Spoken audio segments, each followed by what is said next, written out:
6, 5, 4, 3, 2, 1. You'll never have the sacred stone. Oh, this you crazy mother.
What we do here is go back.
Hey everyone, Steven and Jessi here.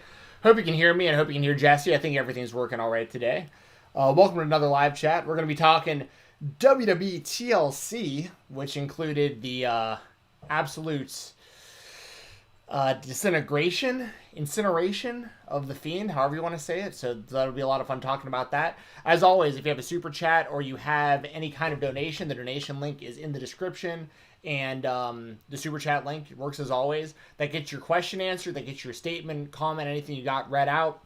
If you have any thoughts on TLC, if you got any thoughts on Impact Wrestling, AEW, their partnership, anything going on with all that, anything that has to do with independent wrestling, even mixed martial arts or football, let us know. We are happy to talk about that with y'all. And this is going to be a pretty laid back episode. We're going to talk TLC, maybe some holiday stuff. And yeah, we'll see how this goes. So we'll just be chilling, have a good day today. Thanks everyone for joining us once again. And we do have Jessi Davin once again back on her own channel. How's it going, Jessi? I'm doing good. Our doorbell just rang, so I was like, what the heck? It's like really good timing. I thought it was my husband, but it wasn't. Doing good. I had to move my podcasting area due to being very pregnant. So now I'm in a chair, like a comfy chair in my living room instead of in an office. So, yep. Yep, but I'm doing good, hanging in there. Ready for Christmas, ready for the holidays, and just ready to chill. How are you? Things are going. So Jesse knows this, and I haven't really said much about it, but my brother got COVID. He tested positive on Monday. So think about him. He seems to be fine. He was just kind of really sick on Sunday, and since then he's seemed to be fine.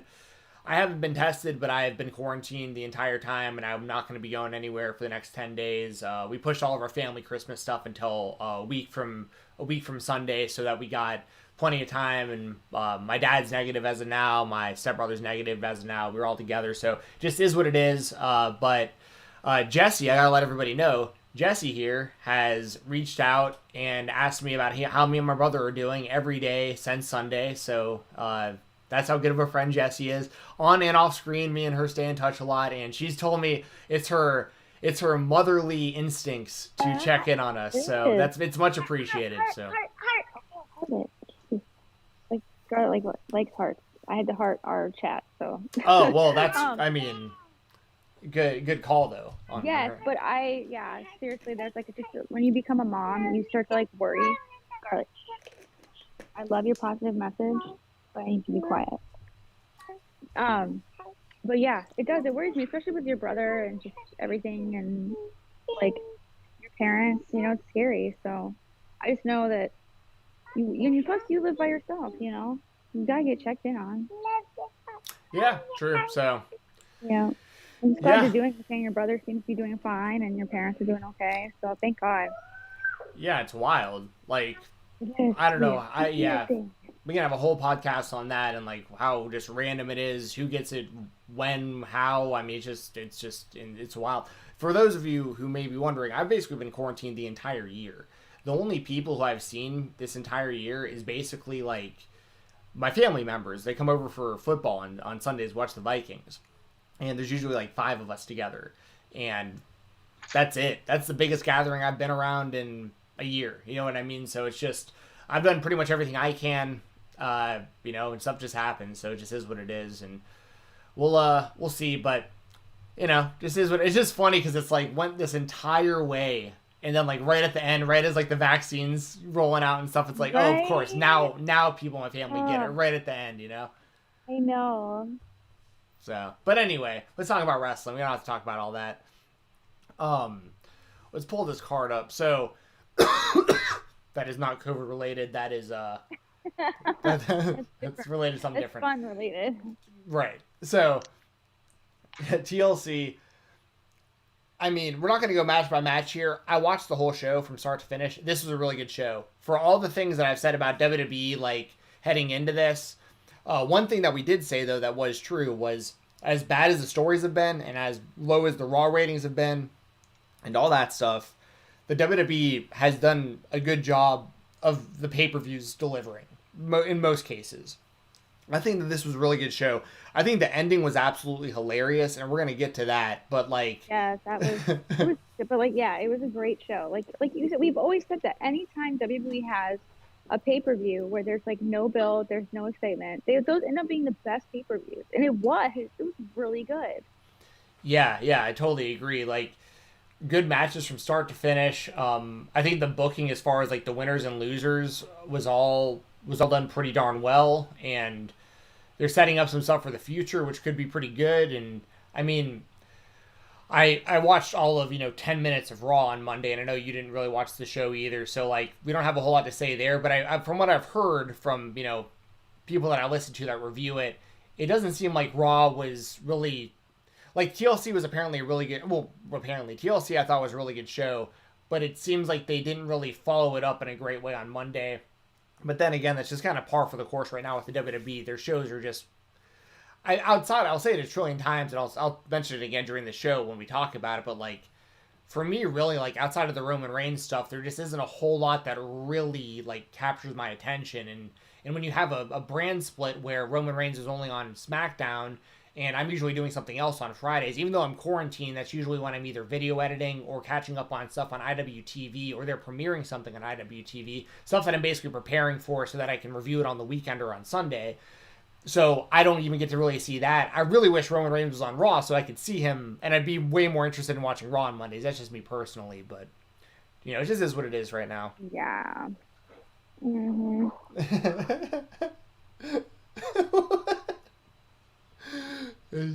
You all right? Yeah, she decided to get out her like little mini camper, and it's like rolling it around the hardwood floors really loudly. A mini camper, like it's like a Barbie camper thing. I don't know what a camper, like a tent? No, like a car. Oh, gotcha. I'm like Yeah. thinking of going camping. Okay, gotcha. But I was agreeing with you as there was like strange noises. Trying to mute my microphone. Well, you know what? I said we weren't going to go match by match, but we might as well because like it won't take a really long time, and there is enough to talk about, I think, with these matches.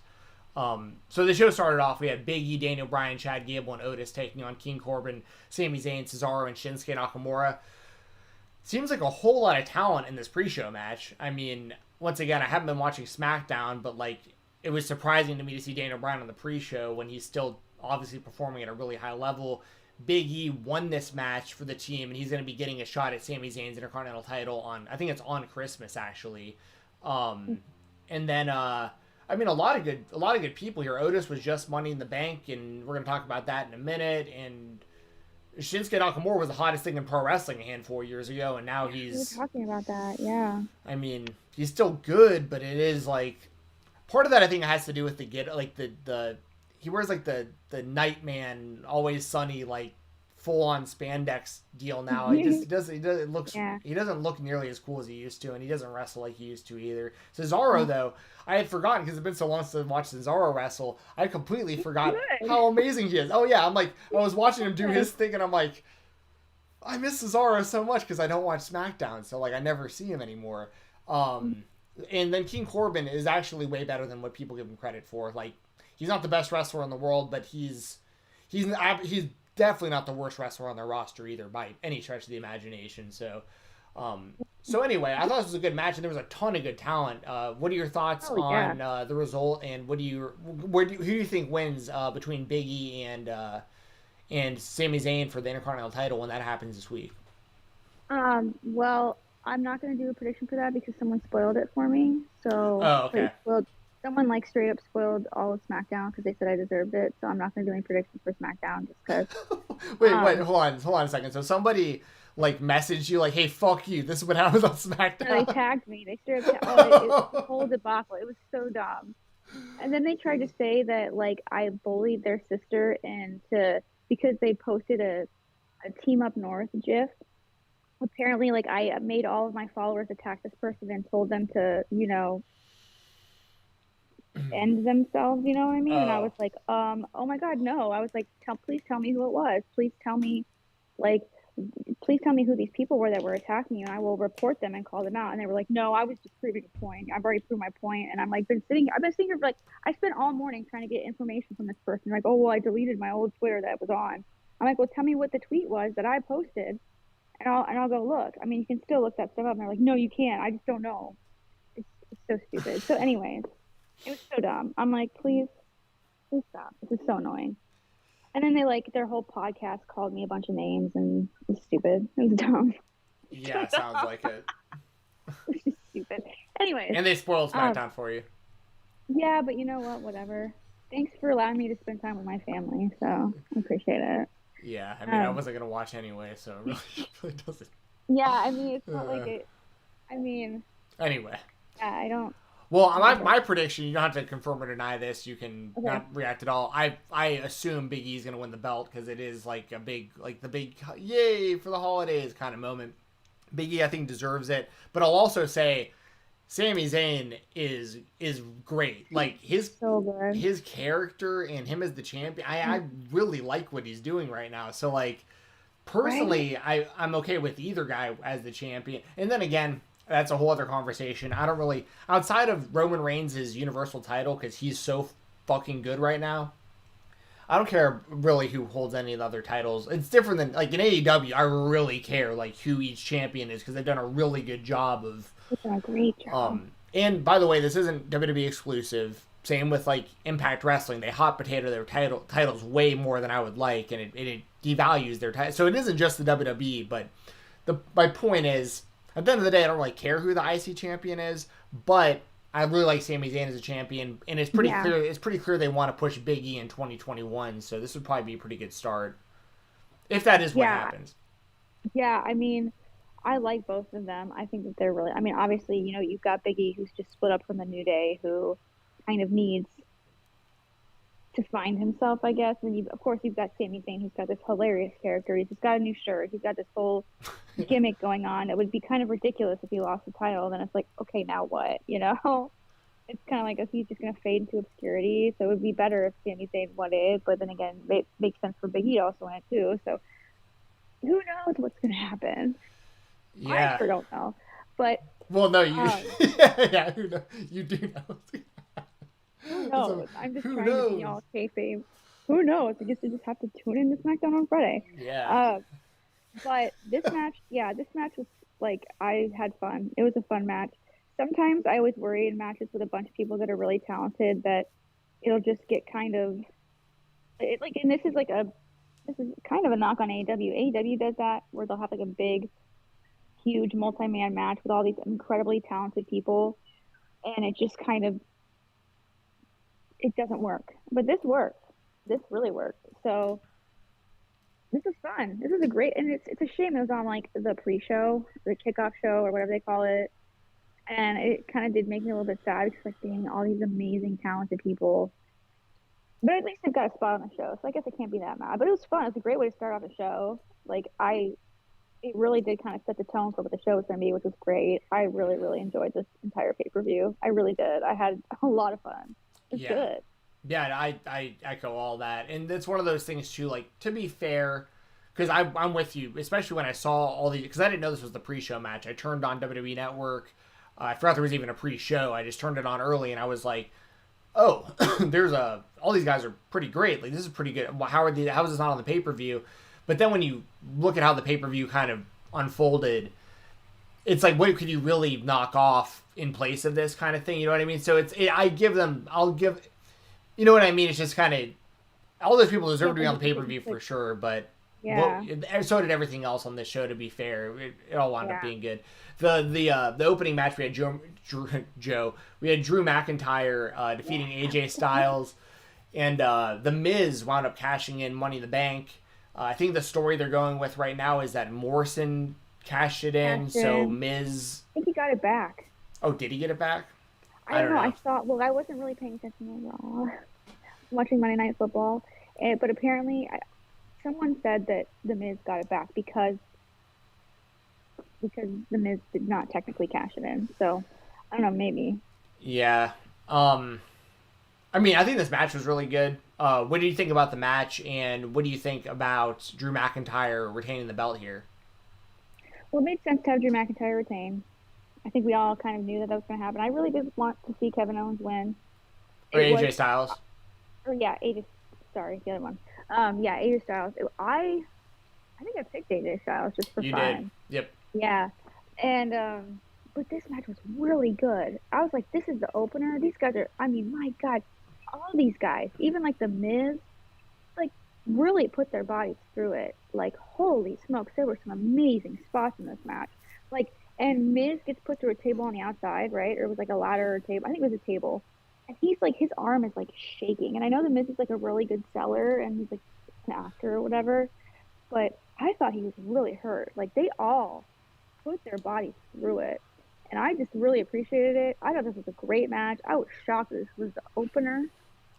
Like, I was like, oh no, maybe The Miz will cash in later. Like, I don't know. But he cashed in. I guess it was Morrison. And it made it really fun. There were actually points in this match where I actually thought that Kevin Owens could win it. And I actually thought The Miz could win it. There were a lot of times in this match where... AJ Styles?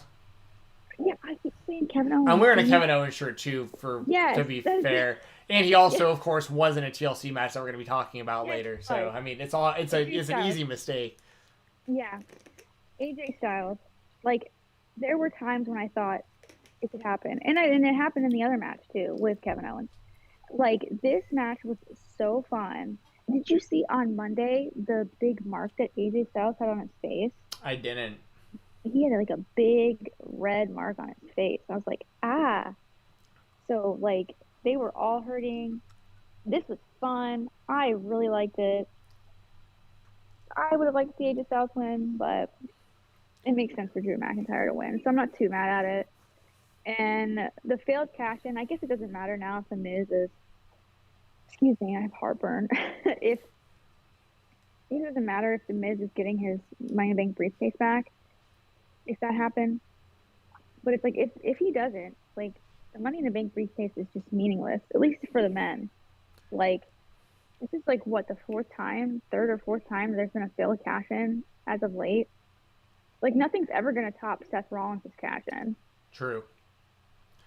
Yeah, the only other one that even comes close. Well, the original, I totally agree. I think that was the best one ever. Main event of WrestleMania, Seth Rollins' first win, pins Roman Reigns when no one wanted Roman to win that match with Brock. Like that, for sure, number one for me too. And they've had a couple other like really good ones, like the original one with Dolph Edge. Ziggler.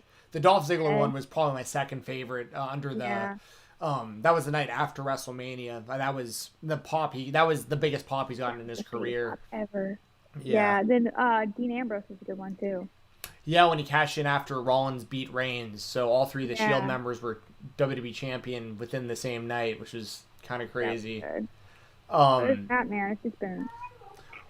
When I think part of the problem too at the moment is like why. Because I mean, the Miz himself had a decent cash in on Randy Orton like 10 years ago or whatever it was. I was living in Orlando, Florida at the time. Like that's how long ago that was. And like I just don't get that. It's one of these things where like the ratings are lower than they've ever been, right? And like the interest is lower than it's ever been. And AEW is like I don't even know how to say stealing isn't the right word because they're earning it, but a lot of our demographic of fans are literally like they're just not watching Raw anymore and they are watching Dynamite. Yeah. So all these things are happening and your idea, whoever's idea it is like, I mean, Vince at the end of the day, ultimately, is sitting there going, all right, who's a hot, new, fresh superstar that, we can really draw the people in? Who's going to really interest you? Like some guy, make the champion maybe. And like, it's like, how do you come up with the Miz though? Like I like the Miz as much as anyone else. I've been a supporter of his since the Real World. I've shown the merchandise I've had before. You had the hat and that stuff on, yeah. I have his merch from before he was even in the WWE. Like when he was training at UPW, I was following his career then. Yeah. Like I'm a supporter of his. I was at WrestleMania 27 when he retained the belt in the main event. I was like cheering for him to beat John Cena. But it's 2020 and you have one of the best rosters in history signed to the WWE right now between NXT, NXT UK, Raw, and SmackDown, and 205 Live if you count that separately. You have so much damn talent. A lot of it's young and a lot of it's unexposed to like mainstream fans for the most part. Like a lot of the people, even on like an NXT level, especially in NXT UK or 205 Live, that most Raw and SmackDown fans still probably don't really know about. You have all these people like ready to go, and you're going back to the Miz. I can't think of a less interesting person to have the belt, the briefcase than him. To be honest, I wonder if it's. You're talking about that, and you're right. I wonder if it has to do with there's no fans, and I wonder if they're like saving like a push for Otis or somebody new for when there's actually fans, because we've talked about before how it's really difficult for any wrestling company right now with no fans in attendance to kind of gauge what their audience is liking, because the audience is the crowds, the live crowds are usually your meter, Yeah. And maybe that's it. I don't know. That's a good point though. Okay. The Miz, really? Well, it's a good point though, because we talked about that, especially with Retribution over the past months. Is like you couldn't have gotten away with that story with fans, because they would have the crowd would have literally been laughing as they were doing like the fake chainsaw and all that shit, and throwing the second cinder block through an already broken door. Like the fans would have been laughing, and they would have had to completely. It would have been kind of similar to the Dark Order. The only difference is AEW heard the complaints about the Dark Order and then changed the way the Dark Order is presented, and now they're actually they're one of my favorite parts of AEW. I know that not everyone loves them, but I do. Like, and I didn't at first, and I have no faith that the WWE would have fixed that situation. It would have just been like, okay, everyone's laughing at our top heels. They're not on the show anymore. All right, what do we have next? You know what I mean? So yeah, who fucking knows? But yeah, one other thing I'll mention about this match before we move on, Omos. I've said it before and I'll say it again. If this guy can even wrestle a little bit, put the world title on him. Like, I know there's people that are like, why would you do that? He's probably green. He's probably gonna hurt people. Blah blah blah. And they put the belt on Great Khali, and that sucked. It's like, I agree with all these things, but you know what else was really good? Back in the 90s, back in 1995 in particular, around the time that I started really watching wrestling like every week and was like super into it, there was a guy who we had never seen wrestle before, who was humongous, who in his first match ever beat Hulk Hogan for the WCW World title. And that guy was the Giant. And now, you know, obviously he's the Big Show and, you know, whatever. And he's been around forever at this point, one of the best big men in wrestling history. And when now granted, I don't know what all Omos can do. I don't know how athletic he is, but I can tell just by the way he moves around better than the Great Khali does, for sure. Like, as far as like much more mobile. And that's something where you see that a lot in sports. Like basketball players like Sean Bradley and even guys like Yao Ming and stuff, they're usually really injury prone because their limbs just can't take the mass, basically. And there are some people that, you know, like Shaq, for instance, that were able to like fight, you know, just work through it and be amazing and stuff. Icy hot, the power of icy hot, man. Exactly. Yes. And he probably did a little Shaq foo on the side. and yeah, so it's one of these things where like I can tell Omos moves around at the very least better than the Great Khali did. So I don't really want to hear that comparison. All Khali did in the ring was chops. That's all he did, was chop people in the head. Like, that's his whole thing, and just didn't fall over and sell for stuff.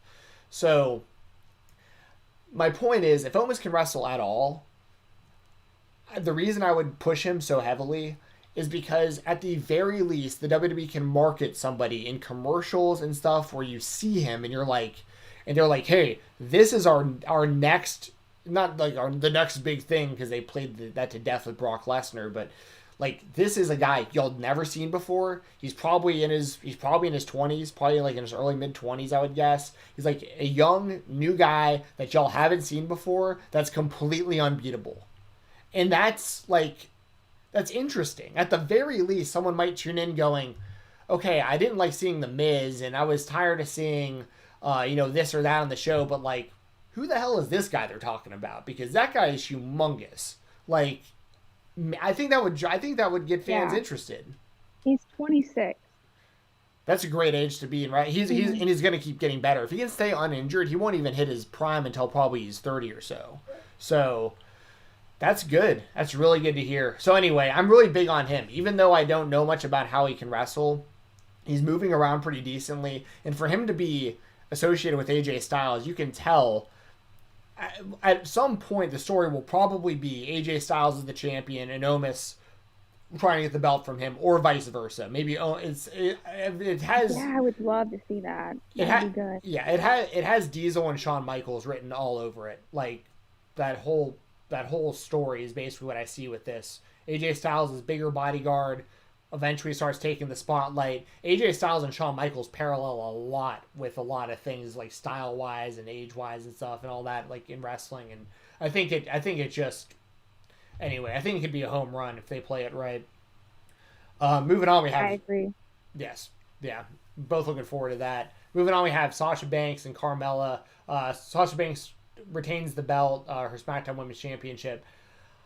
I had never seen Reginald Thomas before, her wine friend, or I don't know, like, and I've never seen him.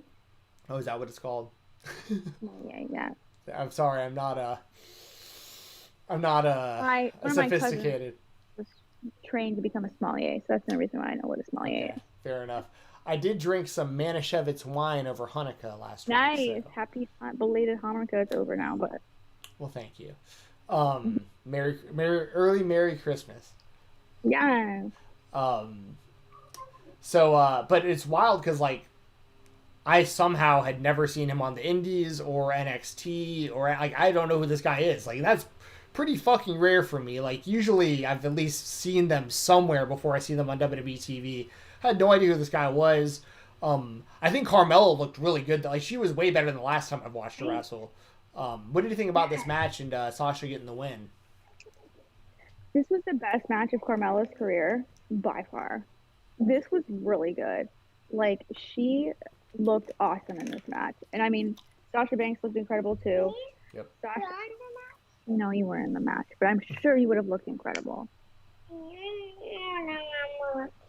I know. Can I find you? No, but I really did like this match. It was really fun. It lasted a really long time. I felt like. How long did it last? 12 minutes. So not super long, but there was a lot. It was like the whole match was pretty much like action from start to finish.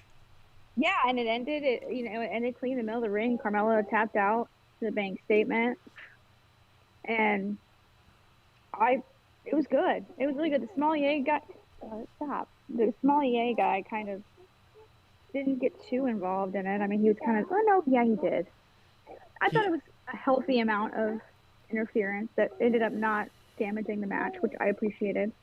So, like I said, I really, really enjoyed this match a lot.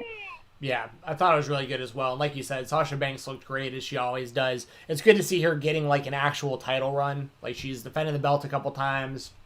So that's good. And like I said, and like you said, Carmella's looking, I mean, she's always looked physically great. Like, but in the ring, I've had some questions about her over the years, and this was a good showing. So I mean, and this is really good for the WWE and SmackDown right now in particular because Carmella, like, if she can go like this in every match going forward, I mean, granted, Sasha Banks is like the top of the top, but Carmella, you have yourself there like a new real player in like the main event women's scene, which is, you know, she's been the champion before, but it was like kind of like a fluke Money in the Bank type run before. Now she looks legitimate, and she can get the help from that. What do you call them? Sommelier? Is that what you're saying? Sommelier? Yeah. She can get help from that sommelier. So she just start bashing wine glasses over people's heads. Whack. That'd be good. Oh yeah. Well, she was smashing bubbly on Sasha Banks that one before the show, on the Go Home show. Oh, see, I didn't see that. But a lot of this would have made a lot more sense if I watched SmackDown. So I mean, to be fair, I'm not watching the weekly show. So I mean, it was really good though. Props to both these women. People need to not sleep on Carmella. She's actually really good. Her entrance is kind of weird. I don't really get it, but I don't know.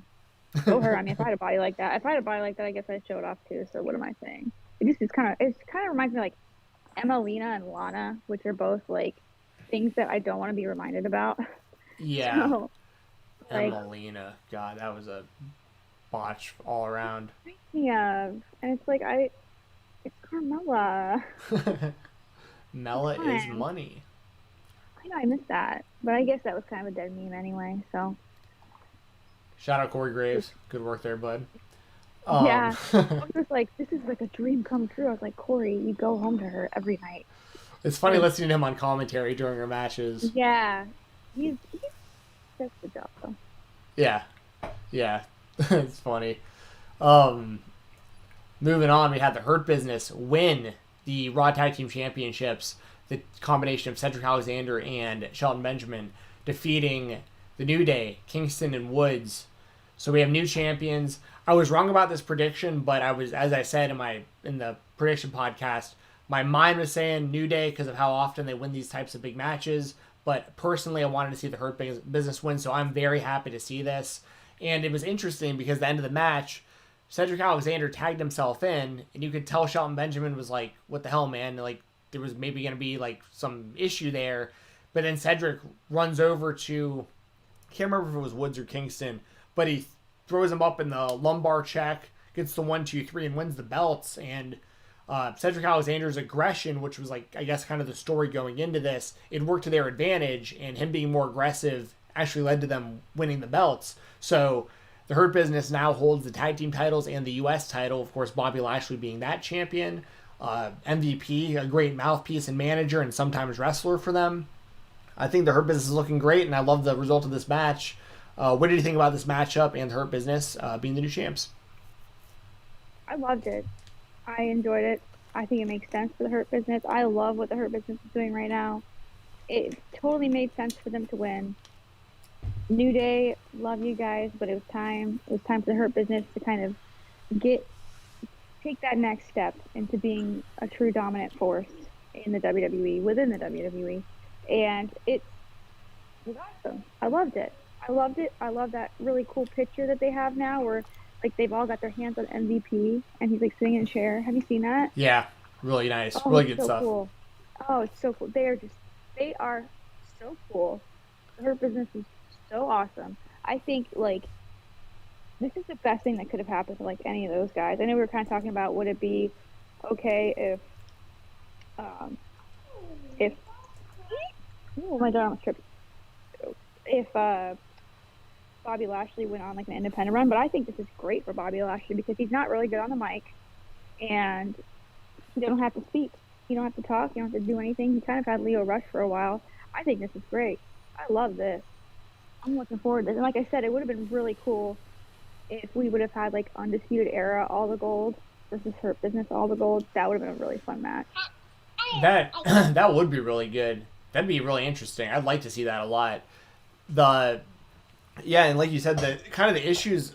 The thing with Bobby Lashley is like, so even when he was in like Impact Wrestling, because he had a really good run with the Impact World Title before he re-signed with WWE, and a lot of people were really, really high on Bobby Lashley, and in the ring, I always have been with those people, but him on the microphone, it just doesn't work for me. It never has. I'll never forget one of the first times I heard him speak. He was cutting a promo on Finlay on like SmackDown in like the early 2000s, and he was like, "You say your name is Finlay and you love to fight. Well, I say your name is Finlay and you're a bastard." And I was like, "What?" Like, that's what this guy sounds like? Like, you look at him and you're like... Yeah, you think it's going to be like... yeah. Because even Brock has kind of like a higher voice than like you might expect. Well, I think it has a little something to do with a little something that might be getting pumped in. But it's one of those things where it's like...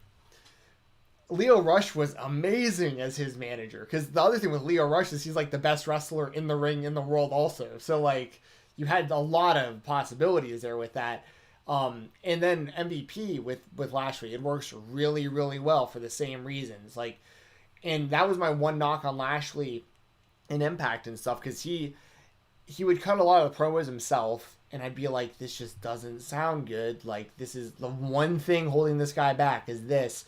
And then every now and then they would bring other people in, like Dan Lambert, who runs American Top Team, where he fights out of. Like, they did a story with him and like Colby Covington and these other fighters and stuff, and King Mo and these guys. Anyways, the point being, I'm 100% with you. I think Lashley needs a manager, and if they keep on this route, like what they should do with him is he should just keep destroying people with the U.S. title on the line. He doesn't defend it that often anymore, but he should, at least to my knowledge, but he should just keep defending that belt. And what should happen, I think, is if he stays undefeated for a while, when Brock Lesnar comes back, I feel like they'll do Brock and Roman at some point, like as with Brock as the babyface. But we've never gotten that big Brock Lesnar Bobby Lashley match. Like, it's never happened. And if Lashley can just like stay undefeated with this title for a long time, they can do like a champion versus champion thing or something where, I don't know, because Lashley is finally, in my opinion, he's finally being built to the point where like him and Brock, I think, would be really good if he keeps winning, especially with the Hurt Business being involved. So we'll see where that all heads, but a lot of good stuff there. I know. Do we know if Brock's going to come back or not? I mean, I'd imagine he will. To my knowledge, he's not signed anywhere right now. I know the UFC is interested, but I don't know. With him, it's tough because he's going to need a crowd there to come back to the UFC because of the way that their pay-per-view points and live gate and all that factors in. So, similar to Conor McGregor, like they're probably not going to have fans for Conor. They might, but it's just one of those things where Brock's not going to be there without fans because of the way their business works. I would imagine AEW has reached out, and I don't ever think we'll see Brock in AEW, but if we did, that would be fucking humongous. Was that to Scarlett? Okay. Yeah, I want to make sure she couldn't hear me. I was like, we were just cussing up a storm. Okay. But so I think like Brock would be. I think the biggest thing that AEW could do would be to sign John Cena. Like if he wasn't like signed at the moment, I would literally. Oh my god, get out of here! I would never. I would offer him everything. I'd be like, yo, we're willing to cut half our roster to get you over here. Like, that would be like, whoa. That would be Hogan jumping to WCW. That would be massive. Don't think it's gonna happen. Just be kind of fan because I would love to see it happen as an AEW fan. But yeah, I don't know currently what's going on with Brock. I'd imagine they're waiting on the WWE for fans or maybe closer to WrestleMania, and like it wouldn't 1,000,000,000% shock me to see Brock in AEW because Tony Khan definitely has the money, but he has such a sweet setup with the WWE. Only wrestles a few times a year, gets paid like $5 million, and like gets his own transportation and his own locker room and everything. Like, you know, why would he do anything else? You know? Yeah, I know. It seems like it'd be very like anti AEW to have Brock there though. Like that's like everything AEW doesn't stand for. But it depends on how they work it because he wouldn't have the same kind of leverage that he does in the WWE. He'd have to come over and actually play ball with these people. Like him and Dean Ambrose at WrestleMania sucked because he didn't want to do anything. But if you did Brock Lesnar versus Jon Moxley in AEW where he had to play ball with everyone else, that could be really, really good. But would he? Yeah. And why would he? That's kind of what I'm saying, right? It's like he doesn't have to in the WWE. He just gets whatever he wants in the WWE. Gets paid the most out of everybody. Doesn't have to hardly ever work. Always is the champion or around the title. Like, why would he do anything else? You know. And Gavin, thank you for the super chat. I'm just now noticing that. Yes, thank you so much, Gavin. Yes, if you want to go ahead and read that, Jesse, or unless is something going on your end right now. Okay, let me read that out for you, Gavin. Thank you very much for the super chat. It says, this is from Gavin Forrest, spelled Forrest, which I think is the same way as Forrest Griffin, I think. It says, hey, what's up? I'd like to get both your opinions on Ziggler. Any chance of him getting that main title, if even transitional, or has that ship sailed? Gavin, unfortunately for you, bud, I think that ship has sailed. He's at a level where at any point he could be the champion. Like, if they were in a pinch and they need it and like a main event fell through or like a big COVID outbreak or something and Ziggler was available, he could be in that kind of spot, I think, because he's definitely talented enough still at this point. The kind of issue I have with it's not even an issue that I have with Ziggler. Something I think is worth mentioning about Ziggler is, so he was one of these guys who for years it seemed like was on the internet and kind of complaining about not being the champion and not being used better. And he's gone out and done like comedy on his own and done other things. And at the end of the day, though, he keeps re-signing with the WWE. He's had multiple chances at this point to be a free agent. And he could have very easily went the Cody Rhodes route when Cody did. Like at that same time, he could have went out to the Indies. He probably would have been in the Bullet Club. He probably would be a part of All In, and he probably would have be in AEW and doing big things right now. But he decided to resign, and it's one of those things where like as a fan, it's a little frustrating. But what are his motivations? Like he makes really, really good money. because he's been there so long, he's probably at like one of the top tiers of money makers in the whole company. He's well respected. He obviously gets along with the people he works with, and he's been there a long time. It's like he's just a part of the system though at this point, and I think he's more of like a mid card guy. They do a lot of tag team stuff with him and Bobby Roode, so it's just one of those things where could he be the champion again? Sure, but I don't. I think the ship has sailed for the most part. I don't think we're going to be seeing him as like the top guy over the next 5 years or anything like that. Nothing along those lines. But once again, if he's getting what he wants out of being in the WWE, that's on him and that's great. Like if I just don't, whatever is helping him and his family and everything else is what's most important. But I think he would have. I think had he left WWE around the time Cody did when he was disgruntled and did his own thing, the offers from the WWE would have been a lot higher to come back, and they would have probably had to use him as a main event guy. So there's a lot of factors to it. Yeah, I think, we kind of talked about it. Can you hear me? I could for a second. You just cut out. Sorry, Jesse's technical issues for those listening to the audio version of this. Okay, is that better? Yes. Okay, sorry. So we kind of talked about it a little bit earlier. We were talking about how Dolph Ziggler's cash-in was like probably like the top moment of his career, and I don't know. I don't really see him being world champion. He's always going to be a great wrestler, and like you've made a lot of really good points. He could have gone the Cody Rhodes route. He could have done a bunch of other things, but he signed with WWE, and I think that honestly, he's kind of trying other things. He's trying comedy. He's kind of putting his wheelhouse, I don't know, whatever that term is. But he's always still going to have wrestling to come back to. And I feel like right now for him, to me, it seems like it's just kind of, his guaranteed, his kind of, I know I can do this. I don't really care that I'm going to be a mid-carder, but I'm going to get paid and I can still go out and do what I want to do. And in any other company, I don't think I could do that. I don't know if he could ever be world champion again. I mean, you never know. Never say never. I mean, he's still definitely got the talent. Sure. But I think that his ship has sailed. I really do. Yeah. But thank you so much, Gavin. Like, we really appreciate the super chat a lot. Yes, thank you very much, Gavin. And he said, I appreciate the detailed response, my man. Oh, he said that before you were able to give your response. But thank you, Gavin.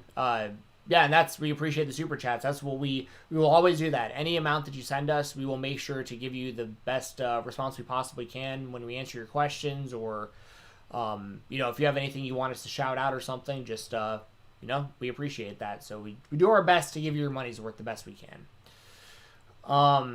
What was next? We had Asuka and Charlotte Flair, who was the mystery partner, winning the WWE Women's Tag Team Championship belts from Shayna Baszler and Nia Jax. So I think a lot of people, at least from what I had seen, it seems like a lot of people expected this to be Charlotte.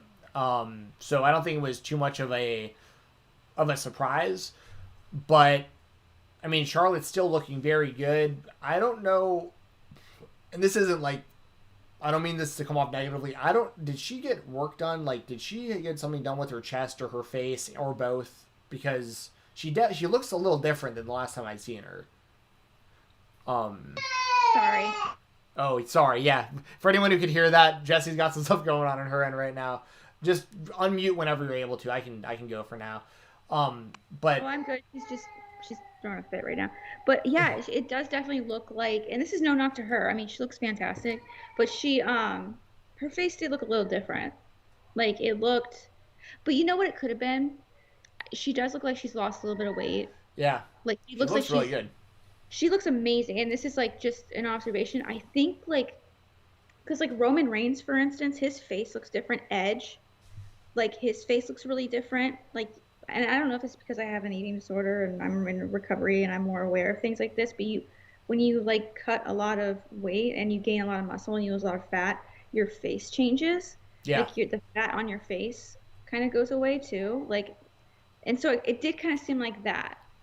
And By the way, you see that in MMA fighters often. People who get on the scale after a bad weight cut and their face looks completely different. Yeah. it definitely does happen, and it's happened with me too. Like my face changes with my weight, and so I think that was it. But she did look really like she did look a lot different. And I mean, like I said, that's not a knock on her, but it was like, whoa, she just looked she looked well rested. She did. like like that. And but she did great. I know a lot of people probably hated this, like because she comes back and she's like put to the top. I kind of have a problem with it solely because of poor Lana being put through literally tables every week. She becomes the sole survivor by sitting on the edge of the ring crying, like just looking just so pathetic. And So she has lame. this beautiful, she has this lovely WWE Chronicle where she's talking about how she went through all the cyberbullying and goes through all the cyberbullying and how horrible it is, and everyone's like, "Oh my God, I had no idea," and everyone's like got all this sympathy for Lana, and now she's just gone. She got hurt, and Charlotte's there, and now Charlotte's a champion, and poor Lana just gets put on the back burner again. It's like, so I do have a kind of a problem with that, but the match itself was good. The storyline just kind of made me sad. So yeah, that's stuff we've talked about over the last few weeks, the whole Lana thing, and I'm with you there 100%. I've made my thoughts on that pretty clear. If y'all want more detailed thoughts on like how bad I think the whole Lana storyline's been for pretty much everyone involved, y'all can listen to previous episodes.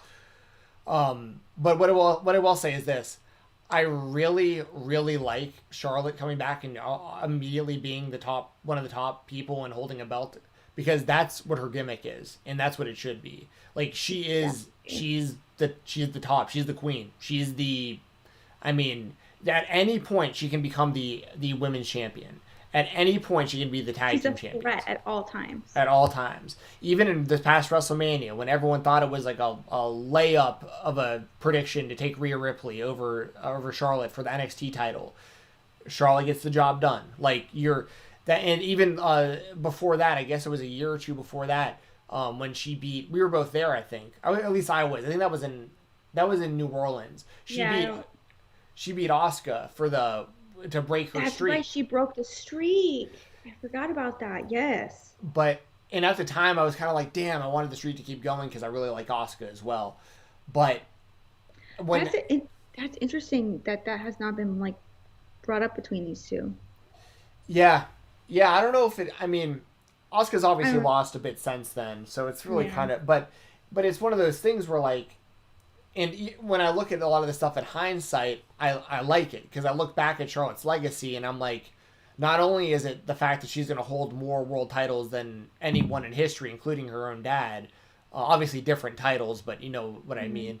And when you look back, she's going to be the one who beat Rhea Ripley at Mania for the NXT belt. She's going to be the one that broke Asuka's streak. She's going to be one of the people that started the women's evolution. she's going to be one of the women who was in the first ever female main event of WrestleMania. Like, and you look at all it, so on top of just all the title reigns, she's going to have all this other stuff on her legacy.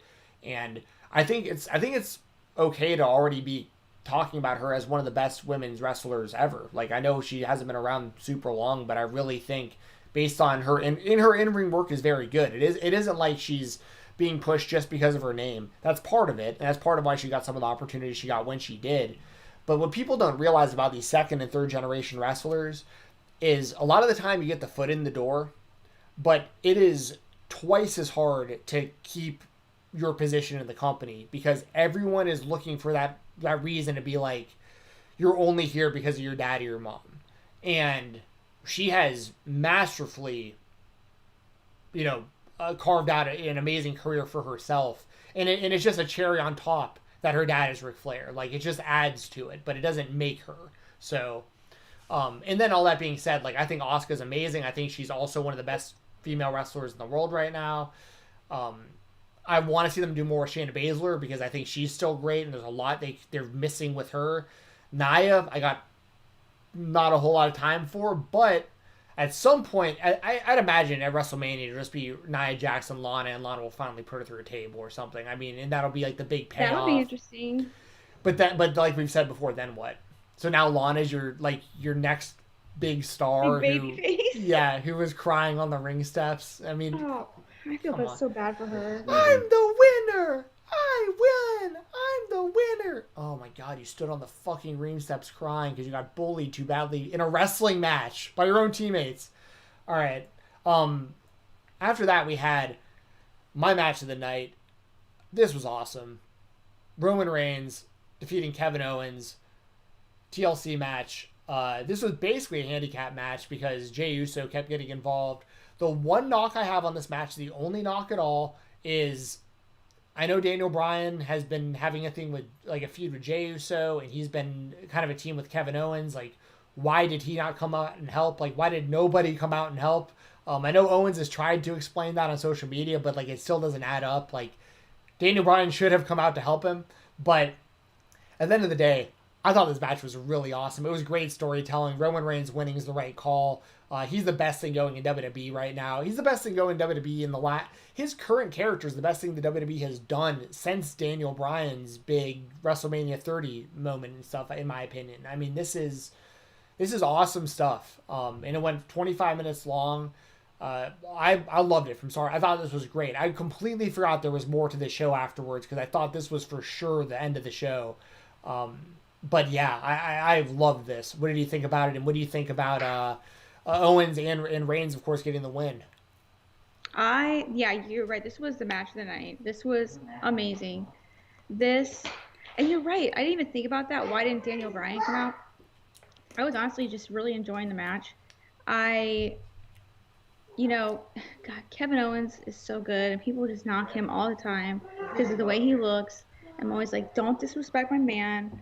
And obviously, Roman Reigns is literally, like you said, the best thing going on in WWE television. And can we talk about how his, like, non-mic'd promos, like, not promos, but his non-mic'd, like, audio segments, like, his dialogue in the middle of the matches is so good. Yeah. Like, his, like, tribal shit-talking is so fantastic. It makes the matches so much better, and it works because it's the Thunderdome. It works because they're in a controlled environment, so to speak. So, like, not only do you have this amazing wrestling going on, where these guys are just putting their bodies on the line, just like the first match, just like with Drew McIntyre and AJ Styles. They're putting their bodies on the line, and then you've got Roman Reigns just absolutely owning with the dialogue, just absolutely owning it, and it's just so good. And I tell you what, just like the first match, there were times where I'm like, oh my God, is Kevin Owens really going to win this? Is he going to do it? Is he going to do it? Like, there were times when I was able to suspend my, what is that? Suspend Disbelief, my yep. disbelief in the fact that even though I knew that Roman Reigns was going to win, there were times I was like, no, Kevin Owens could win this. Like, oh my God. Like, there were times I'm sitting there filming my reaction going, because I'm thinking I'm going to film Kevin Owens winning the title. Obviously, it didn't. And it was still a fantastic match, and it was so much fun. I don't know. This was great. I have nothing bad to say about this. I don't even care about the whole Daniel Bryan thing. I just thought this was great. I love Kevin Owens. I think Roman Reigns is fantastic. This was so much fun. I really loved it, and I don't know I really did want Kevin Owens to win, but at the same time, I understand and I respect that Roman Reigns is the guy right now, and he's the head of the table, and he ain't going to get that taken away from him for a long time, and we're just going to have to deal with it.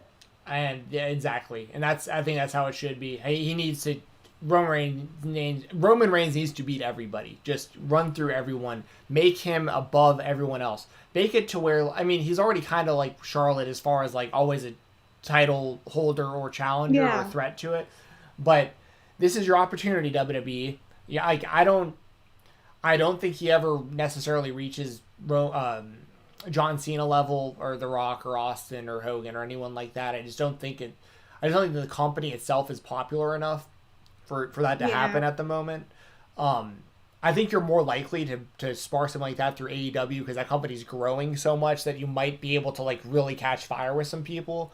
But but the point more so being, this is your chance, WWE, to separate him from everybody else, and in a way that the fans aren't completely fucking rejecting what you're doing.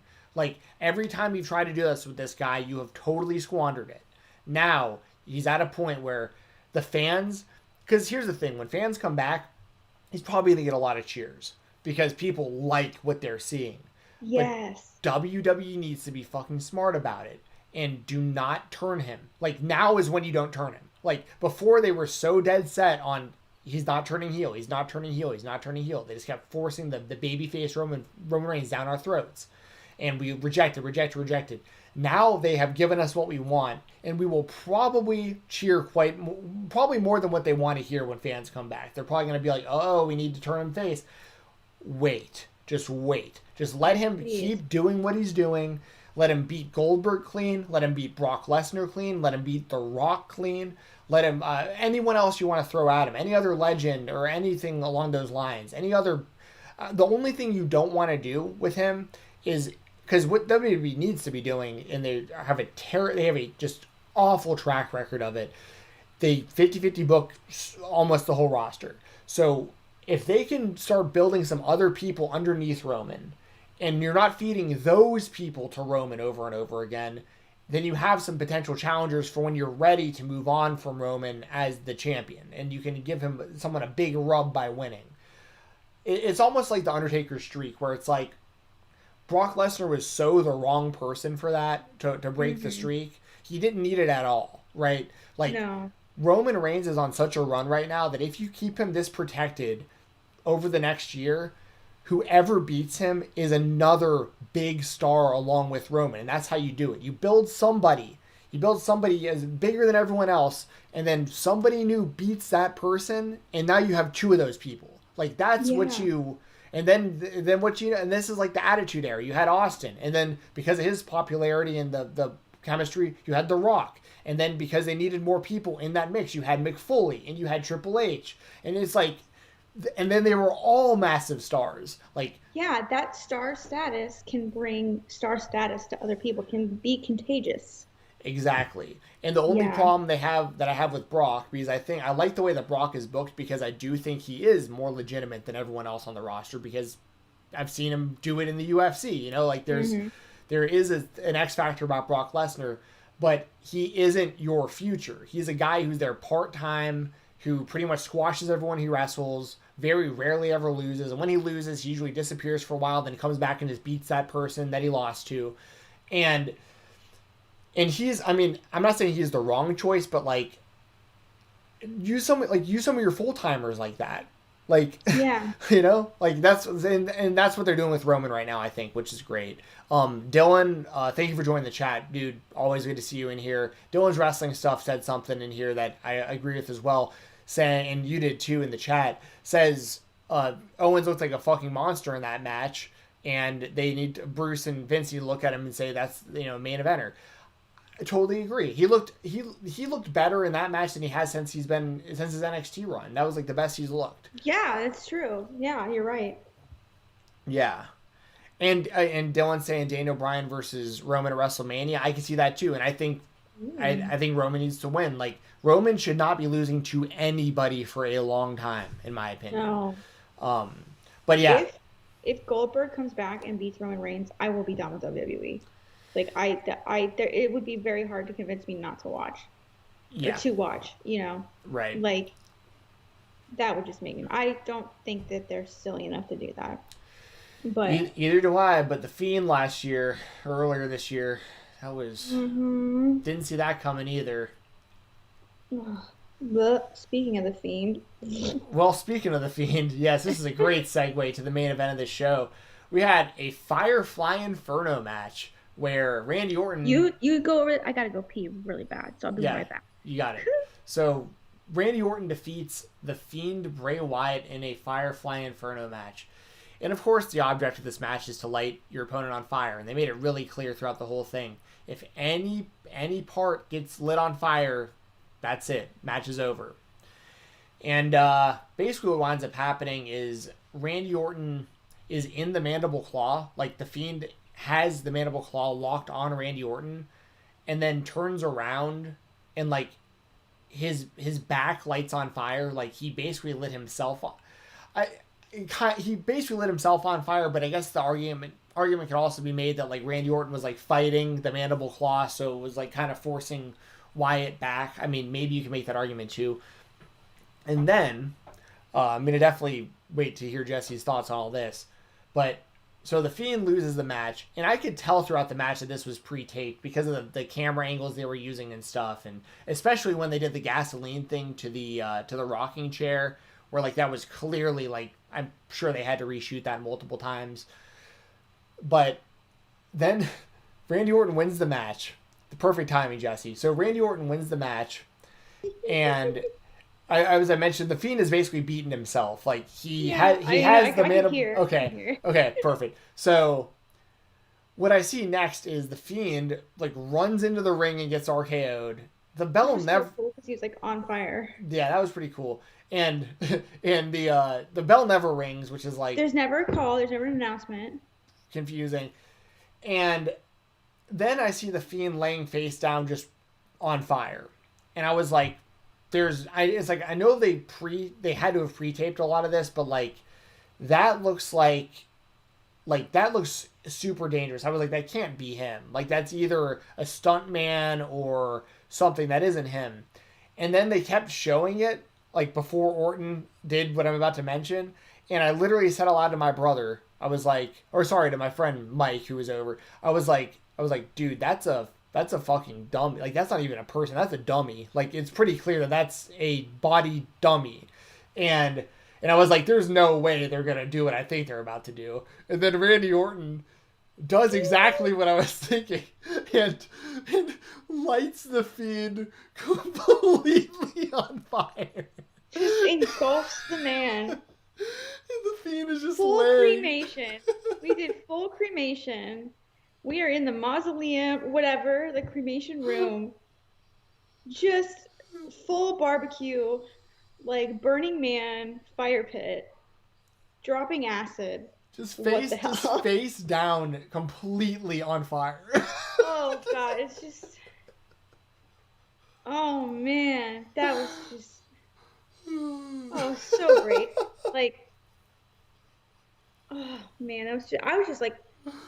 I was like, show's over. All right, woohoo. Right, you're just murdering people again. All right, Imagine letting your kids stay up to watch this, like your little 10-year-olds in their John Cena headbands and their Never Give Up towels, turning this on and seeing Randy Orton light a demon on fire. Yeah. Like. What is it? I mean, I'm not mad. Do not get me wrong. I loved this. I thought it was hilarious. I don't know if that's the reaction WWE wanted me to have. I don't know if they wanted me to be outraged, disgusted, horrified. But I laughed my ass off. I laughed my ass off so hard that my back started hurting, and I thought I was having a heart attack. It was probably just heartburn. Like I threw up in my mouth a little. I was laughing so hard. And like I don't know, man, this was just so funny. Just like guys, just oh God, it's so funny. Just why? And it's like I really thought the Fiend was gonna win this one because it just made sense. Like, okay, yeah. Randy Orton burned his house down or whatever, the compound, the Wyatt compound, you know. Randy Orton just made the Fiend look like an absolute idiot. Beats him at WrestleMania. Yep. Like, we were there. Yeah, with the worms on the ring or whatever. Yeah, with the worms and all that being projected down, and everyone was chanting, that was creepy. And, like, that didn't pick up on the TV, but there were chants of that in my section. But, yeah, and it's like, you made him look like an idiot. Like, I don't know. I was mad about the disrespect for Bray Wyatt. Like, I don't get...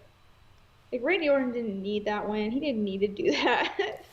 Like, what now? Like... Exactly. Well, I mean, I guess on Raw there was, like, the... Whatever, Alexa Bliss came out, whatever. And... I don't know. Yeah. She was saying... I didn't watch it, but she was saying, like, the Fiend is coming back or whatever. He's at the beach. He's at the beach getting a suntan. She said that? Yeah, she said that. Oh my god. She was Well, saying like, she's trying to make fun of it. I guess I don't know. But. yeah, yeah. So one thing I'll address real quick is you had mentioned you're like, what was I supposed to think like when they did that? Like, I don't think that's the reaction WWE was looking for out of me. Unfortunately, Jess, the WWE doesn't care about what your reaction is because you lie in a demographic they're not writing to. I think that this was all written for the 10-year-old kids you were just talking about who were going to see that and be like, "Oh my god, the Fiend is Randy Orton lit the Fiend on fire," because nobody over the age of like 13 years old could have watched that and just not been laughing. Like, that was so funny. That yeah. I It was drafted funny. multiple tweets that I didn't send because I roast WWE fairly often, but there are enough people that follow me that work for the WWE at this point that I don't want to like always be an asshole because every now and then like I see people unfollow me and I'm like, oh, it's because of the thing I fucking said about them on Raw. You know what I mean? But That's happened to me a few times. but it's just one of those things where it's like that's the whole thing, right? It's like they just aren't writing for us. There are certain things about the show that are great because like the Roman Reigns thing works really well for us, but it also works at like a 10-year-old's level too, like the head of the table and like the whole Roman Reigns being an evil guy or whatever. But this I think was specifically for like because there's just no way there's no way someone wrote that and was like, oh yeah, the 30-year-old hardcore fans that are complaining about our product, they're gonna see this and be like, oh yeah, they're turning it all around now. I'm gonna tune into Raw. Yeah. Yes, it's hardcore. PG era's dead. Yeah, the Attitude Era is back. Yeah, just I mean, and that's the thing. Where do you go? Where do you like if he shows back up on the show, which he will? Like, I mean, He needs to have like half his face melted off. that'd be kind His of cool. mask needs to be like melted. That would be so badass. But I got to be fair though about this. Like, there have been buried alive matches and that kind of shit too, where like they came back like right away. Like that's, I mean, I have to be fair with that. Like, the Undertaker has been buried many times and then just come back. And there's a lot of parallels between the Fiend character and the Undertaker character with all like the Yeah. supernatural shit. But we've never seen somebody just flat out burned to death like that. Like, we've seen people on fire, but we've never seen like a complete like. Yeah. We've seen like objects that they're in be on fire. We've never actually seen the person themselves be on fire. Well, we've seen that in Inferno matches, but it's usually like an arm. It isn't like their entire It's not fucking their body is whole- engulfed. It's not cremation, which is Right. what we witnessed on Sunday. On the Yeah. Lord's Day. Actually, that's funny. So, Yeah, like, but I do think it'd be really cool if like Bray Wyatt cut some weight. He cut some weight to look a little like emaciated, and he like gets like the Walking Dead people or whatever, because he's got those connections. Bray Wyatt's got those like makeup connections. I mean, the guy who made his masks makes all sorts of cool stuff. makes the Slipknot masks. Yeah, so like get like the half melted face, get some like full body zombie looking stuff, like decomp, like that would be cool. I don't know what. I thought Alexa Bliss was supposed to be taking a break. Yeah, I don't know. I don't know. I don't know, but I was shocked to see her back. I feel like all they can do, like this is your last chance with this WWE. Like, if anyone ever listens to this is your last chance with the Fiend, because he will come back, and I think that maybe if they do something like that, that could be interesting. They like change his look a little bit and play to the fact that he was burned alive. The only thing you can do, I think, to come back from this is he would have to come back, and after this match, he has to be completely unstoppable. Like, nobody can do moves to him at this point, basically. Like, if you come back from being cremated, like, okay, you are a complete different supernatural level of being at this point. But unfortunately, there's this, and there's the Goldberg thing, and there's the Seth Rollins Hell in a Cell DQ thing, and there's all these reasons why they have fucked up. I forgot about that. Oh. Yeah, there's a lot of reasons why they fucked up the Fiend up to this point, and like this was really like The Goldberg thing was even worse, I think, because that really just killed his momentum. That was so criminal. Yeah, I agree. That was, and then the really fucked up thing is, and this isn't on Roman, but like Roman wound up not working WrestleMania, and the whole thing was literally for nothing because then they wound up having to the last second book Braun to so the Fiend losing Goldberg ultimately wound up doing nothing but hurt the Fiend. It didn't wind up helping anybody long term, at all, and yeah, so. I mean, in my mind, can they come back from this thing with the Fiend? No, because I already am so low on the character at this point. But They buried this character. I mean, God, Yeah. that when was it? Was it SummerSlam, Survivor Series? It was SummerSlam in Canada when he debuted his new entrance. Remember how over that was? yeah, And how everyone was like, "There's no way they can screw this up. This is amazing." Like, and they said, "Challenge accepted." yeah. So hold my beer. Yeah, like they have monumentally messed up this character. And then like the Hell in a Cell thing was like really the big one for me. Other than Goldberg, that was just so dumb. Yeah. So dumb. Well, that's Hell in a Cell, or not Hell in a Cell. That's TLC, y'all. Might as well have been. Yeah. Now, like me and Jesse said, if y'all are coming in later on in the show, excuse me, that we both really enjoyed the show. It was just the ending was really Oh, stupid so good. from top to It was bottom. It was stupid in all the best ways. Yeah, I mean, it just that whole thing just is what it is at the end. I mean, I thought it was very stupid. We'll see where it goes. I mean, to be totally fair, I'm not really watching Raw or SmackDown anymore, anyways. So like this really at the end of the day really won't affect me at all. It's just gonna be interesting to see kind of the ratings going forward to see if like even more people stop watching the show, because I doubt that this is gonna be something where people heard about this and they're like, I've got to tune in now I to can't wait see. to tune in. I gotta see what happens. Exactly. Like, imagine imagine being around our age and having to explain to like a girlfriend or wife or in your case a husband like that doesn't watch wrestling to be like, oh yeah, I've got to tune in on Monday. I know like you're gonna be over making dinner and stuff. Like we got to watch Raw because the dude at the end of the pay-per-view got burned alive and he's this guy who looks like a Slipknot character. Like it's gonna be. I got to really. And did you look at you and be like, what the fuck are you watching? Watching. Yeah. Yeah, no, when we were staying with my parents over when it was my daughter's birthday and we were all in like one room on that Monday night, I was like, I'm not watching Raw. I'm sorry guys. I can't justify watching this and trying to explain to my parents what the hell's going on because they may send me away. Like it was just not worth it.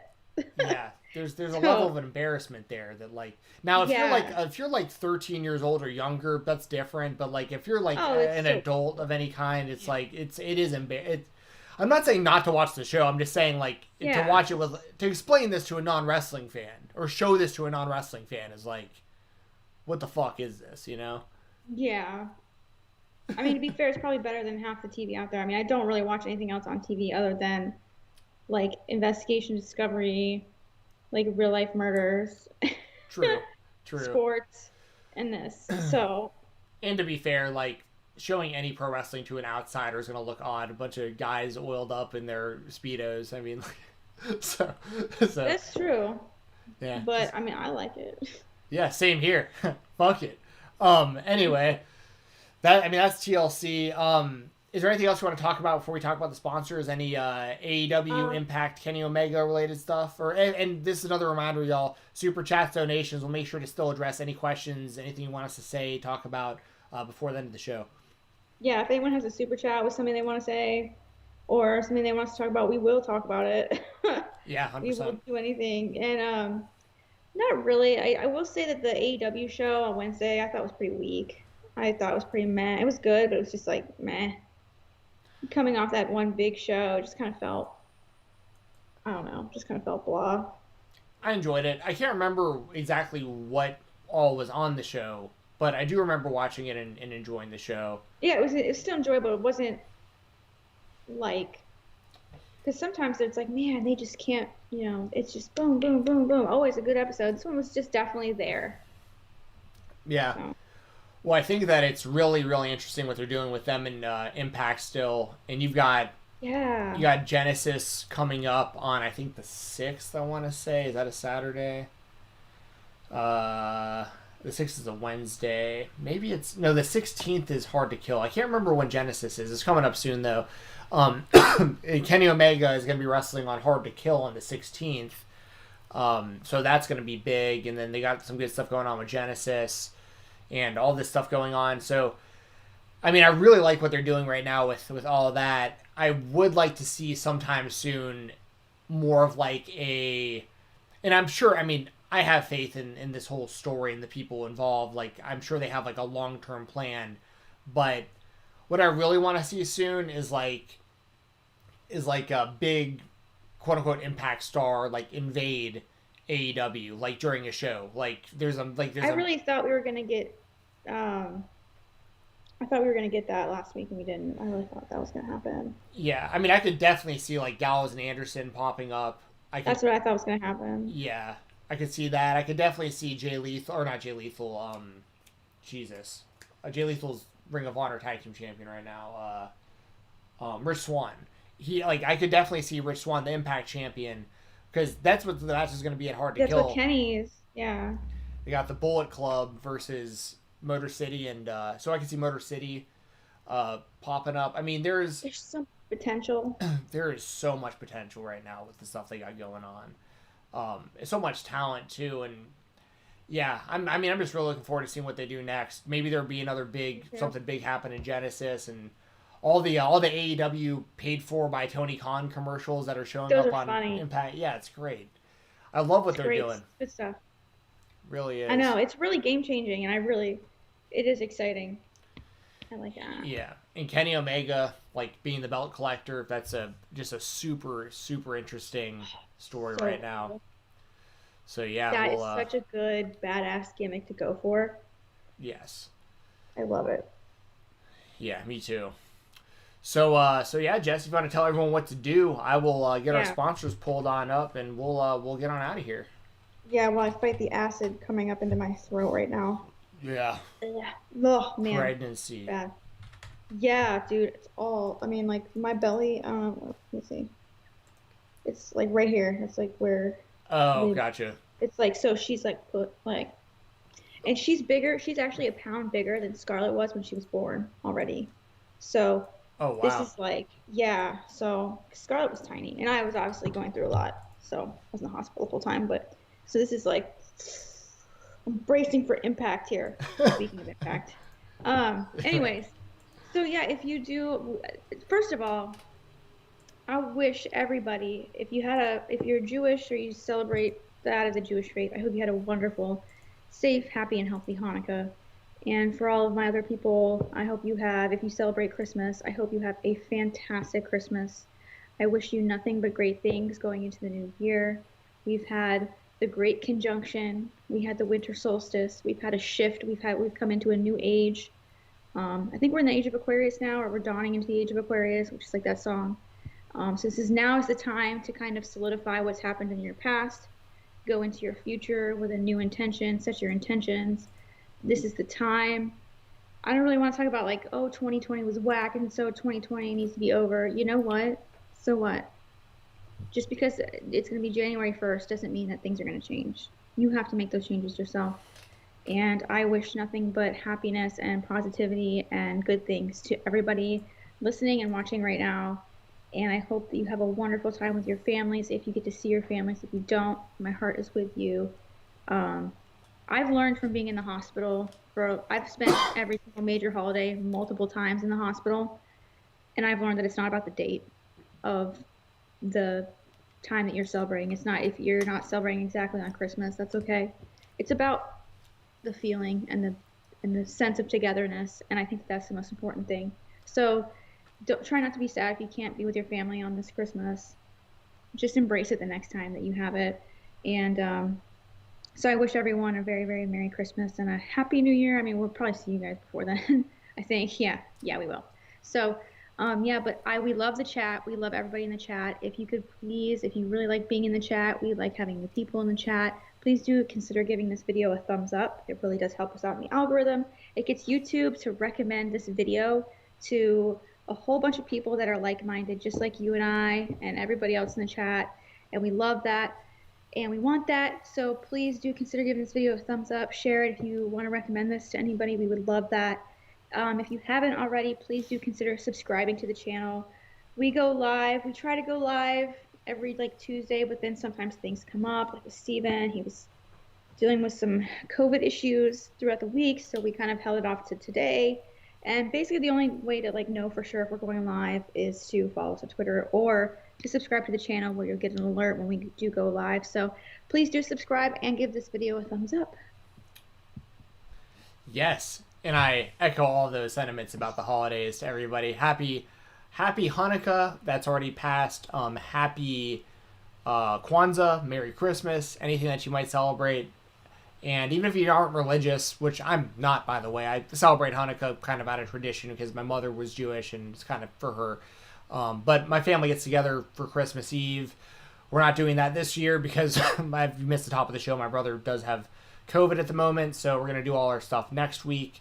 And but me and Jessi are planning on being back here hopefully on Tuesday to do a year-end review and award show. So we're going to be doing talking about the best matches of the year, best wrestlers, stuff, predictions for next year, stuff, that we can see happening next year and stuff. So it's going to be a lot of fun. We're planning on doing that next week on Tuesday. But like Jessi said, make sure you're following both of us on Twitter and subscribe so that you know for sure when we are going live. My Twitter is FightTalk _ FIGHTTALK _ Jessi's is JESSITHEBUCKEYE, and I'll put that up on the screen here in just a minute for everybody after I talk about the great sponsors of our show. So, first we got Music City Toys and Collectibles.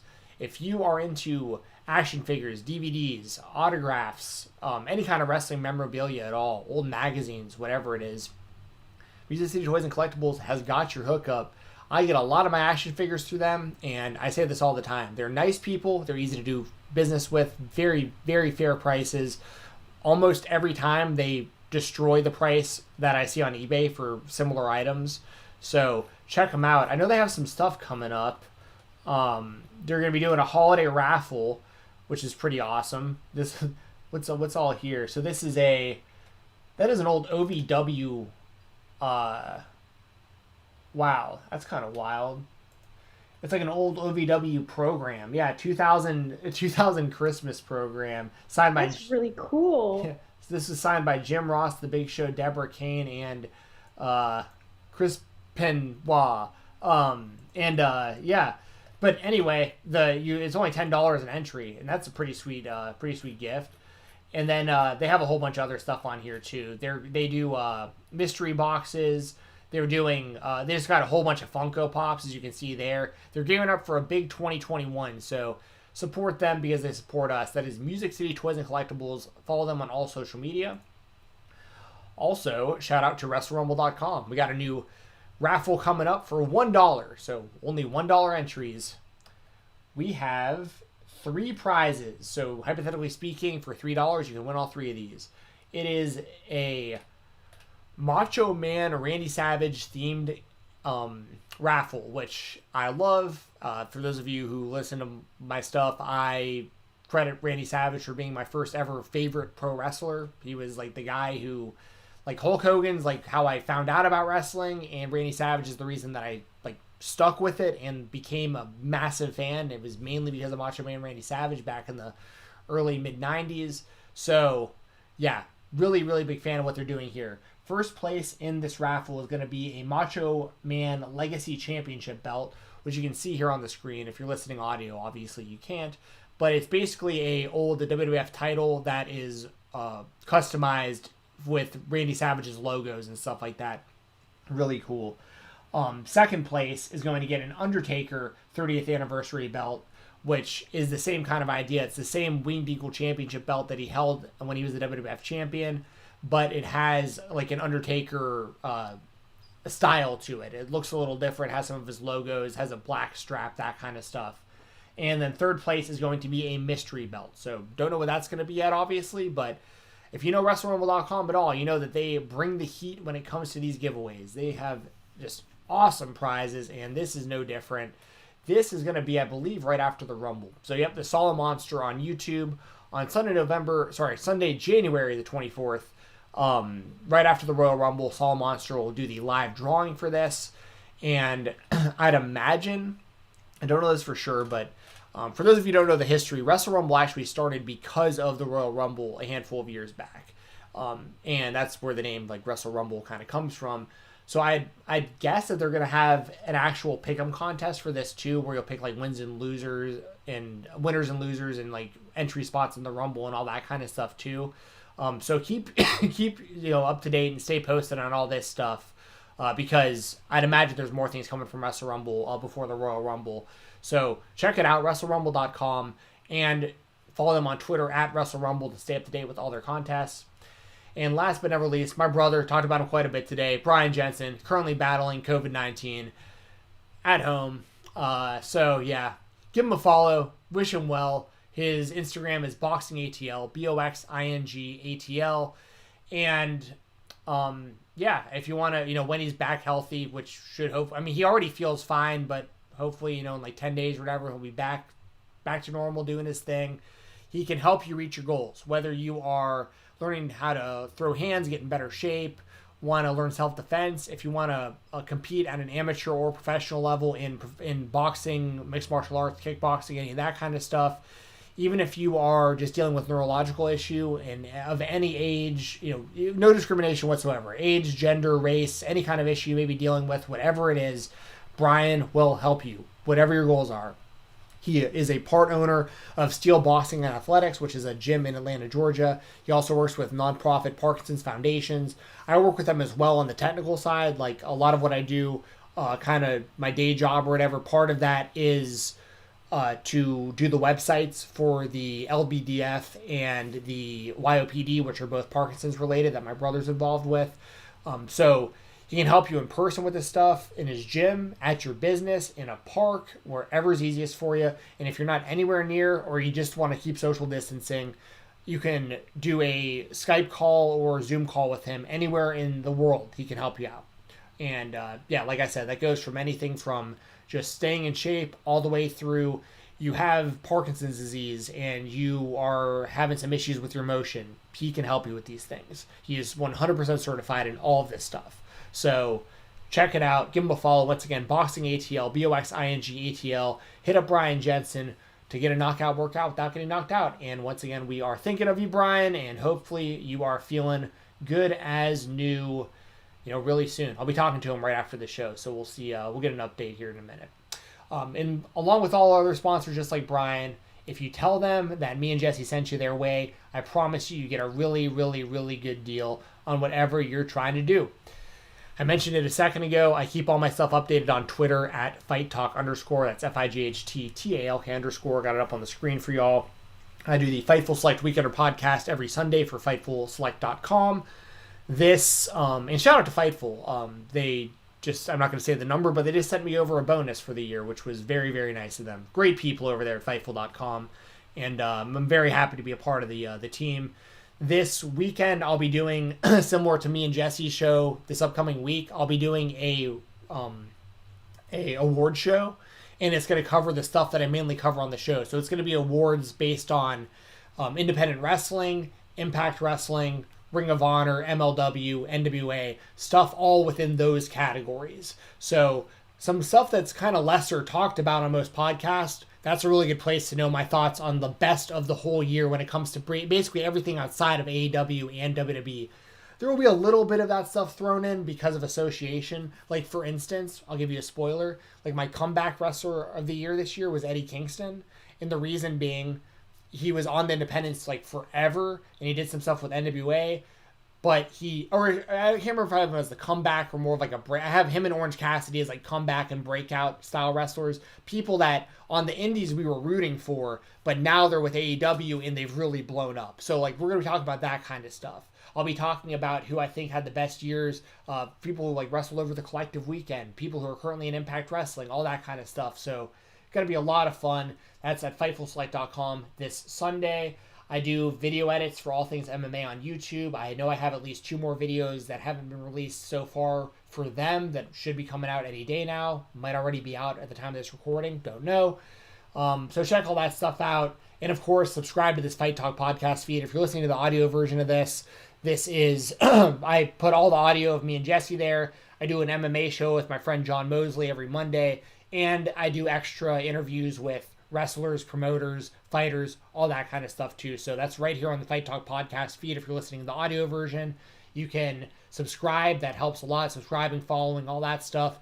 And 5-star reviews, any kind of rating system they have. Good ratings, good reviews, help out a ton.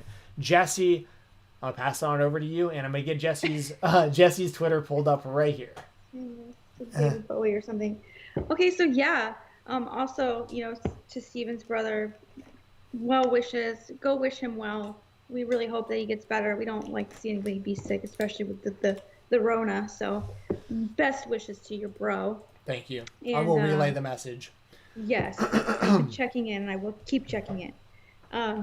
If you obviously on my Twitter is the best way to see like live tweets and how I feel about things. JESSITHEBUCKEYE. That is where you can find everything. My Instagram is private. My Facebook is private, so don't try and add me on those. I won't. May block you if you try. Just because I just keep all that stuff personal. So that's the best way to reach me. But if you do want to like DM with me, if you want to like talk with me and see more of me, I do have an OnlyFans. OnlyFans.com/JessiTheBuckeye. That is the best way to, if you want to talk with me on the daily, go there because I'm going to answer you, and I'm probably going to do a voice memo. I always talk because I feel like it's more real. I don't know, typing is just kind of meh. And sometimes things can be miscommunicated when you type them out. Yes. So I just like to talk. So I always do voice messages and everything like that over there to literally everyone that messages me. And it's every day. And if it's not, there's only been one time when I didn't post on that day. And then I like post some extra content for fun to make up for that. So yes, that is the best way to reach me, and it's the best way to support me independently and my family. Because as you guys know, it's growing another human right now. Bun in the oven. Yes, she's cooking. Not like Bray though, and hopefully. Yeah. And yeah, she's moving and grooving, and so that does really help support me. But the other way to support me and Steven is through this beautiful YouTube channel. So please tell your friends, tell your family, tell your mother, your father, your grandpas, your uncles, your cousins, if they're into wrestling, that is, or whatever. And, give this video a like, subscribe, and yeah, that's how you can support us. And thank you for supporting us, and thank you for watching this, and thank you for being there, and thank you for being amazing and being so cool and such a refreshing light on this year. So yay. Yay. And hey, pizza code. Put that out there. Yes. Okay, so you only have until the 31st. So, yeah. So I have a Papa John's pizza code. It's my daughter was just running around with the bag. Yeah. Okay. It's JESSI25 PapaJohns.com. 25% off your Papa John's pizza order. It's a really good deal. You can use it till December 31st. Let them know. Jessi25 JSSI25. Get yourself a deal on some pizza since you've probably spent all your money on presents. Help yourself out. You've been working hard. You deserve to have pizza delivered to you. Yes. Click of the mouse and Papa's in the house. Papa bless. 25% off is a fucking good deal. Yeah, it's a really good deal. Speaking of presents, you want to see what I got my brother? I haven't been able to give it to him yet. Yeah. I hope he's not watching. Oh, he knows what it is. Cool. He knows what it is. It took so long to get here that he eventually found out because I was checking over and over, but yeah, this is pretty cool. I don't know if you can tell. This is a signed Randy Moss. What? Starting lineup that some dude got signed in September 16th of 2000. But yeah, it's like this. It's like his rookie action figure, and you can see at the top he's got the best wishes, Randy Moss. So, and Brian collects. That's amazing. He collects sports autographs. Randy Moss is his Grail signature. Randy Moss and Muhammad Ali are his 2 Grail signatures. Muhammad Ali is like insanely fucking expensive. Like it's just too. Yeah, especially now. Yeah. Yes. But Randy Moss is very expensive as well. But I got a good deal on this, and he has a signed Sugar Ray Leonard starting lineup that he can now have a collection of signed starting lineups for his favorite That's so athletes. sweet. So Oh, that's awesome. I was very happy about it. And I knew you'd like it because you appreciate football. Yes. So. I love Randy Moss. He's a legend. Yes, 100%. So Especially for y'all. yes. Oh yeah, I still wear his jersey on a lot of Sundays. What about Chris Carter? I love Chris Carter too. Yeah. I don't own his jersey. The only jerseys I still have that still fit are I got a Randy Moss jersey and I have an Anton Winfield jersey who was our cornerback for like 10 seasons. Yeah. And I still wear those a lot. But yeah, Chris Carter, absolute legend. Absolute. That was the best days of being a Vikings fan was Chris Carter, Randy Moss. You had Robert Smith in the backfield and Dante Culpepper and Randall Cunningham depending on the year and yeah, those were good times to be a Vikings fan. We like Chris Carter because he's a Buckeye, so. Well, there you go. Well, he's honestly, in my opinion, he's one of the best 5 receivers ever. Like, yeah. I mean, and same with Randy Moss. I think they're probably both in there.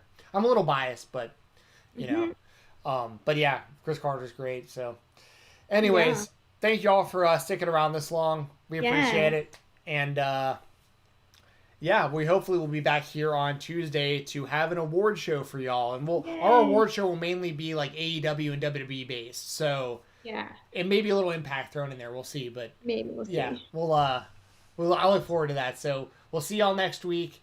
Merry Christmas, Happy Holidays,